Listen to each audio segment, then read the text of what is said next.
Well, good morning, everybody. It's me, Mitch. It's Monday morning, and as you can see, the sun is just starting to peek over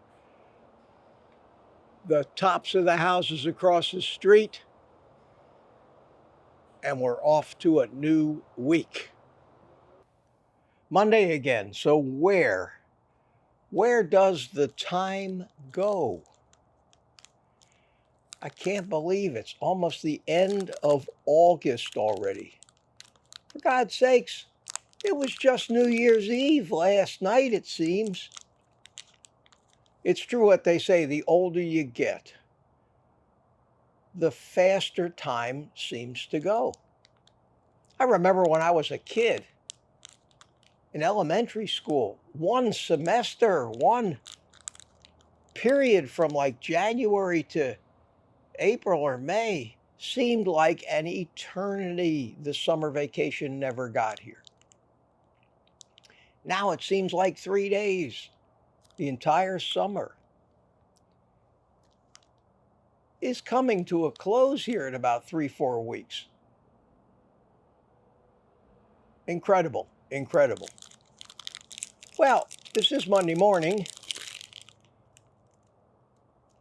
I want to keep some similarities to my Monday morning rant with my new series of Morning Coffee with Mitch.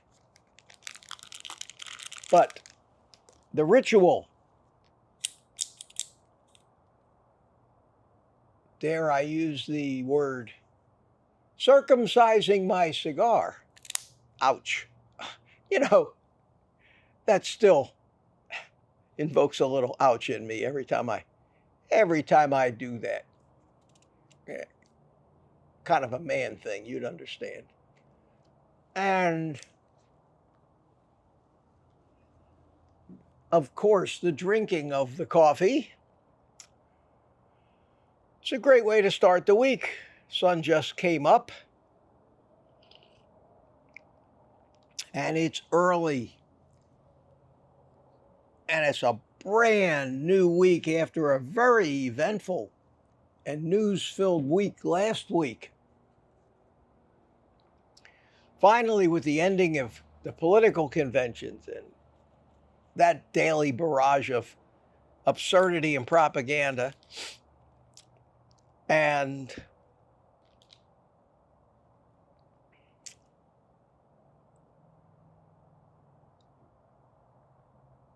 the hope that we got, the hope, hopefully not false hope, but the hope that we got in seeing the message that we've been harping on for years, the message about what's wrong with nutrition in this country, the poisoning of us and our children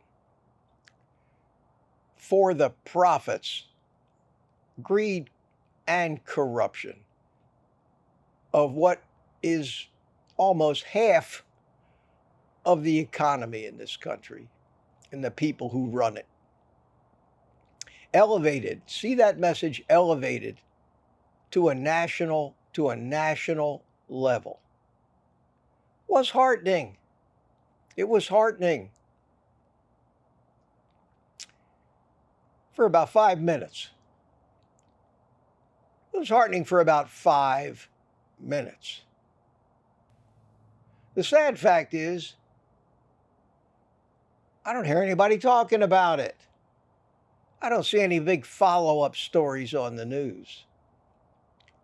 I don't see a lot of replays of RFK Jr.'s speech. Casey and Kaylee Means are still not a name known by virtually anybody outside of our circles. We'll see what happens. We'll see what happens. I think interesting. This is interesting and an interesting take on it that I thought of. I haven't heard it anywhere. This comes out of my crazy mind. But before I get into my take on where I think this, what I hope would be a sea change, but hasn't come out of the gate that fast. Yo, please, please, I beg you to indulge me and excuse me while I light my Monday morning cigar.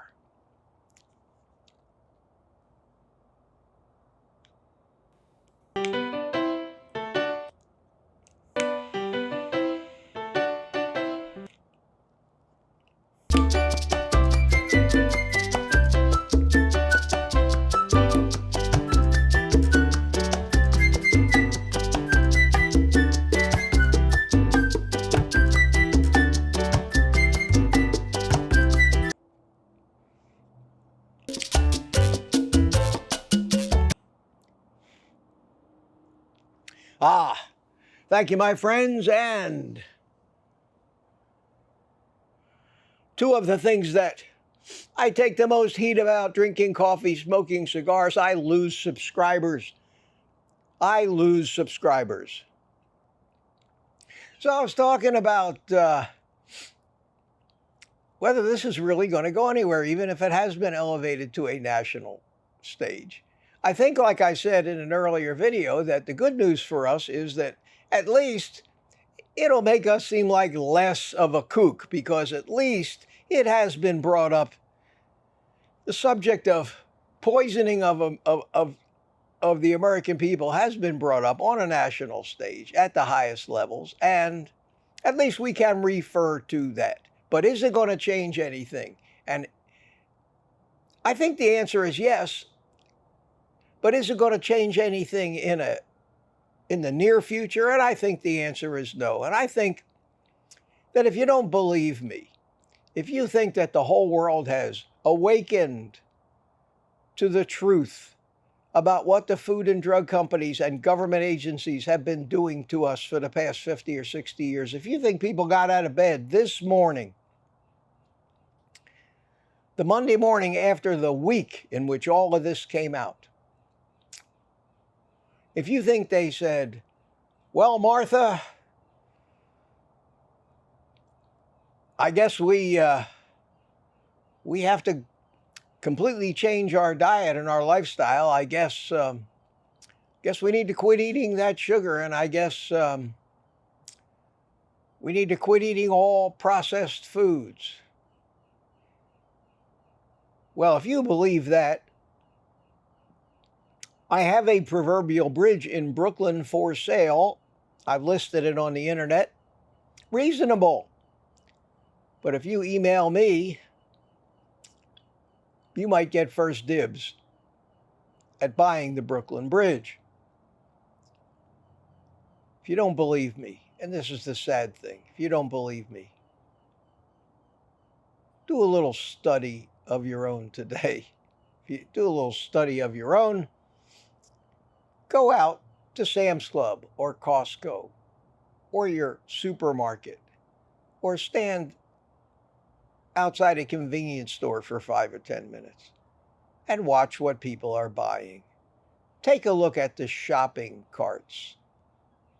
Keep a little tally of what these people are buying, and then go back next week and maybe the week after and see if they're buying any less of this stuff and any more of the, and I don't call them healthy, but at least they're talking about whole foods, fruits and vegetables, as opposed to processed crap, which is all seed oils, sugars, and grains. But take a little inventory, a mental inventory, and you tell me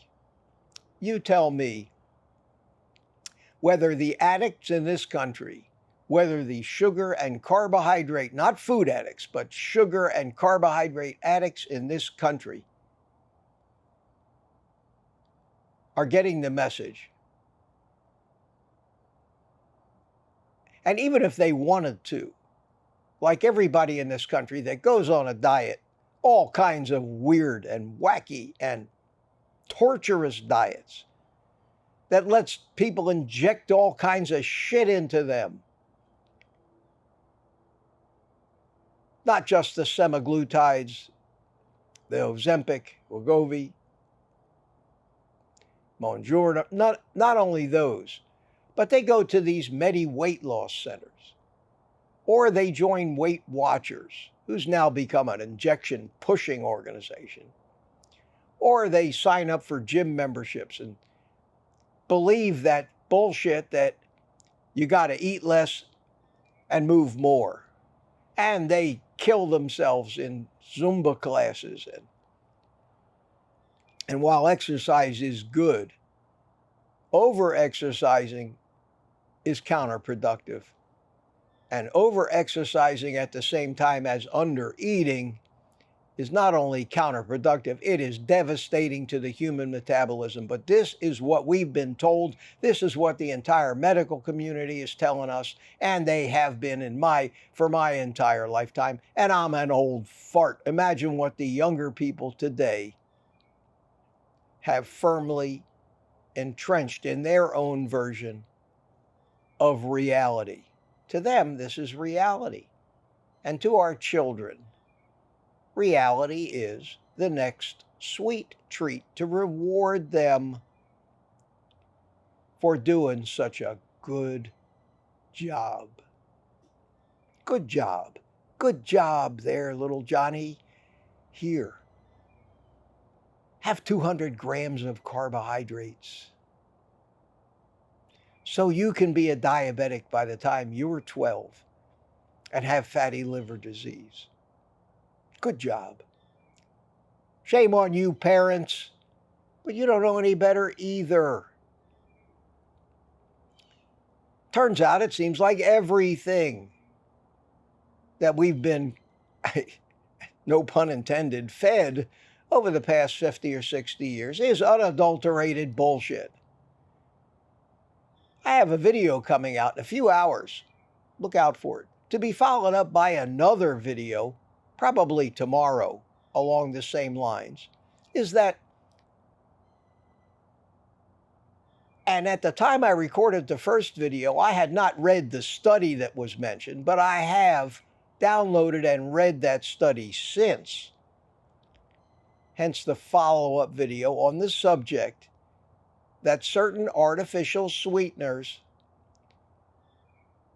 are showing that they cause heart attacks by causing blood clots. Could it be that even with all the bad effects of sugar and what it does when we eat way too much of it, could it be that after all these years, we're finding out that the artificial sweeteners are worse for you than sugar? Now, I'm not saying that it's been proven without a shadow of a doubt. I'm not saying that there's enough evidence in at this point, just like I'm not saying there's enough evidence in that cholesterol is not a problem in a healthy human being at all, something contrary to what we've been taught for the last 50, 60, 70 years, and that medicating healthy human beings to lower their cholesterol could be what is causing all of these chronic diseases in these people, especially early dementia. But I can tell you that if you look with an open mind at the results of the latest studies, you see a clear indication. And if you look with an open mind at the results of the reanalysis of all of those old bellwether studies that the drug industry relied on, you find that they lied or misinterpreted the data or just left it out completely. And all this stuff seems to point to the fact that LDL level has nothing to do with heart disease or heart attacks. It's a minor risk factor at best. And it's the statins and the drugs that we're taking that may be causing these problems. And even though this is coming out, and even though the message that our dietary advice is wrong and has been elevated. This message is becoming elevated to a national level. Check out the grocery carts of the shoppers, especially those shoppers that are riding around in the mobile things with the shopping baskets on the front. They don't want help. And why don't they want help? Oh, you ask them if they want to lose weight. Yeah, they all want to lose weight. But why don't they want help?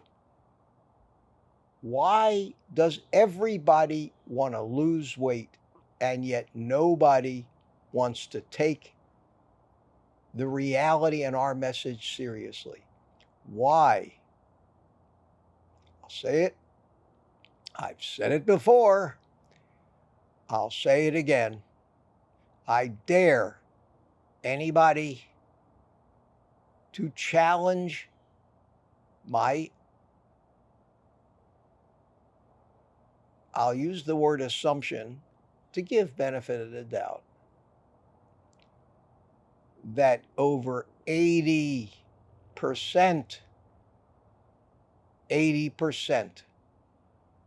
of people in this country are carbohydrate addicts of the highest order,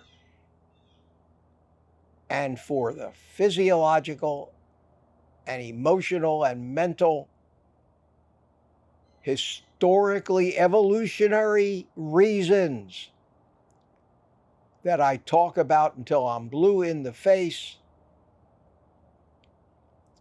cannot overcome those cravings or that addiction and fail as I failed until I reached the age of 75 and finally, thank you, finally figured it all out. Addicts don't want to believe they're addicts because that would mean they have to go without the substance they're addicted to. And that's true of alcoholics, drug addicts. Nobody wants to quit. And that's unfortunately especially true of carbohydrate addicts. They don't want to quit. How do you help somebody that doesn't want to be helped? That's the problem, and that's the angle from which it needs to be attacked. How do you help people who don't want help? Any of you who have tried to tell your friends and relatives about how they need to eat usually ends up with one less friend. I know it's happened to me. We've gotten to the point where we just don't talk to people about this unless they come begging to find out how we did it. And even then, they don't want to hear it. So the solution to this problem can't be from just telling people processed foods are bad for them. It won't work. It won't stop anything. They'll still be bringing semi-loads and palletfuls of crap food into Costco and Sam's Club every day, and people will be taking it out the front door. You don't believe me? Look at the shopping carts. The evidence is there. The way to attack this problem is kind of become my personal mission, and that is addiction, addiction, addiction, addiction, cravings, cravings, cravings, cravings. We haven't cured the drug problem yet, even with all the emphasis and focus on it and money spent on it. We haven't cured alcoholism yet, even with all the focus and AA meetings and everything else. We haven't cured gambling addictions yet. Go to Las Vegas. And we certainly haven't even acknowledged carbohydrate addiction as the worst of all of them. So until we figure out a way to wake people up to this reality, all we can do is what we're doing now, and that is be the enlightened group of misfits and lunatics who finally have accepted the fact that this is the problem, have done what's necessary to cure a carbohydrate addiction, and the only thing, if you're part of those 80%, now the 20% of people that aren't addicts, no, that's not their problem. Just like alcohol is not my problem. I'm one of a small percentage of people in this country who hates alcohol and never did like it. It's no skin off my back to not drink. I don't want to drink. But I don't condemn an alcoholic for being weak. I understand addiction and the power it has over us. Those people who are telling you that you're crazy and there's no such thing as carbohydrate addiction aren't carb addicts. You can't listen to them. They don't understand. But for the rest of us, the only way, I keep harping on this, my channel's not growing real fast because it's not the kind of stuff you want to hear, because addicts want to hear how they can make foods that mimic all that addictive crap that they can't give up. My message is a hard message. It's not what people want to hear. And people don't go listen in places where things are being said that they don't want to hear. It makes my growth on YouTube and the growth of any income I may make from this a triple challenge. But it also makes my conscience feel great that I'm not selling out and giving these people a way to still keep maintaining their addiction while I masquerade as a channel trying to help them. I'm trying to help people in the way that I discovered myself. And I invite anybody that doesn't want to be helped, that doesn't want to know the truth, not to watch me. I know that loses me subscribers. I see it every day. But I don't care. I don't care because the small base of followers that I have that tell me over and over again how much this is helping after a lifetime of failure, that's what I need. That warms my heart. So watch that video I'm putting out today. This is interesting because if indeed these artificial sweeteners are really increasing the risk of blood clotting, hence strokes and heart attacks, man, we've got bigger problems than I thought. And I want to get that initial word out there, so I am releasing the first video that I made yesterday about the introduction to the existence of this study. During that